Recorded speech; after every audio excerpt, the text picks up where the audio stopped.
Bismillahirrahmanirrahim. Assalamualaikum warahmatullahi wabarakatuh. Segala puji bagi Allah Subhanahu wa taala yang telah memberikan kita nikmat iman, Islam dan kebersamaan dalam keluarga. Shalawat serta salam kita haturkan kepada Nabi Muhammad sallallahu alaihi wasallam, teladan sempurna dalam membangun keluarga yang harmonis. Hadirin yang dimuliakan Allah. Keluarga adalah tempat pertama seseorang belajar tentang kehidupan. Dalam keluarga kita diajarkan tentang cinta, tanggung jawab, dan pengorbanan. Namun, tidak dapat dipungkiri bahwa konflik dalam keluarga adalah hal yang sering terjadi. Baik itu antara suami dan istri, orang tua dan anak, atau antar saudara. Hari ini, kita akan membahas bagaimana Islam mengajarkan cara mengatasi konflik dalam keluarga agar tetap terjaga keharmonisan dan keberkahannya. Penyebab konflik dalam keluarga. Sebelum mencari solusi, kita perlu memahami beberapa penyebab konflik. Kurangnya komunikasi, tidak adanya komunikasi yang baik seringkali menimbulkan kesalahpahaman. Perbedaan pendapat. Setiap anggota keluarga memiliki latar belakang, pemikiran, dan keinginan yang berbeda. Egoisme, ketika masing-masing pihak hanya memikirkan kepentingannya sendiri. Tekanan ekonomi, masalah finansial seringkali menjadi pemicu utama perselisihan. Kurangnya pemahaman agama, tidak menjadikan agama sebagai landasan dalam menyelesaikan masalah. Cara mengatasi konflik dalam keluarga menurut Islam. Komunikasi yang baik. Allah Subhanahu wa taala berfirman, dan ucapkanlah kata-kata yang baik kepada manusia. Quran surat Al-Baqarah ayat 83. Komunikasi yang baik melibatkan mendengar dengan hati dan berbicara dengan niat untuk menyelesaikan masalah, bukan untuk menyalahkan. Dengarkan apa yang dirasakan oleh anggota keluarga tanpa memotong pembicaraan atau menghakimi. Mengendalikan emosi. Rasulullah SAW bersabda, orang yang kuat bukanlah yang pandai bergulat, tetapi orang yang kuat adalah orang yang mampu menahan amarahnya.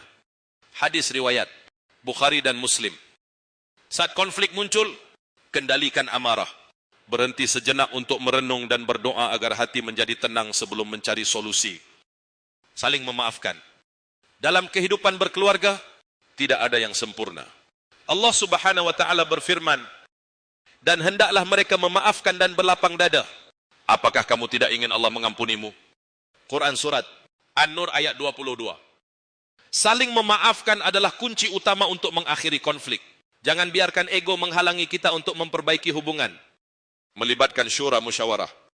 Allah Subhanahu wa memerintahkan kita untuk menyelesaikan masalah dengan musyawarah. Dan urusan mereka diputuskan dengan musyawarah antara mereka. Quran surat Asy-Syura ayat 38. Dalam keluarga, musyawarah dapat dilakukan untuk Islam mengajarkan untuk melibatkan pihak ketiga yang adil dan bijaksana. Hal ini disebutkan dalam Al-Quran. Dan jika kamu khawatirkan ada perselisihan antara keduanya, maka kirimlah seorang hakam pendamai dari keluarga laki-laki dan seorang hakam dari keluarga perempuan. Jika keduanya ingin damai, niscaya Allah memberi taufik kepada mereka. Quran surat An-Nisa ayat 35. Manfaat mengatasi konflik dengan cara Islami. Menguatkan hubungan keluarga. Konflik yang diselesaikan dengan cara Islami akan membuat hubungan menjadi lebih erat. Menjaga keberkahan keluarga. Dengan menjadikan Allah sebagai landasan penyelesaian masalah, keberkahan akan hadir dalam keluarga. Menjadi teladan bagi anak-anak. Anak-anak akan belajar bahwa konflik dapat diselesaikan dengan cara yang damai dan penuh kasih sayang. Hadirin yang dirahmati Allah, konflik dalam keluarga adalah sesuatu yang wajar. Namun, tugas kita sebagai hamba Allah adalah menyelesaikan konflik dengan cara yang sesuai dengan ajaran Islam. Ingatlah selalu bahwa keluarga adalah amanah dari Allah yang harus kita jaga dengan penuh tanggung jawab. Mari kita tutup dengan doa. Ya Allah, jadikanlah keluarga kami keluarga yang sakinah, mawaddah, dan rahmah.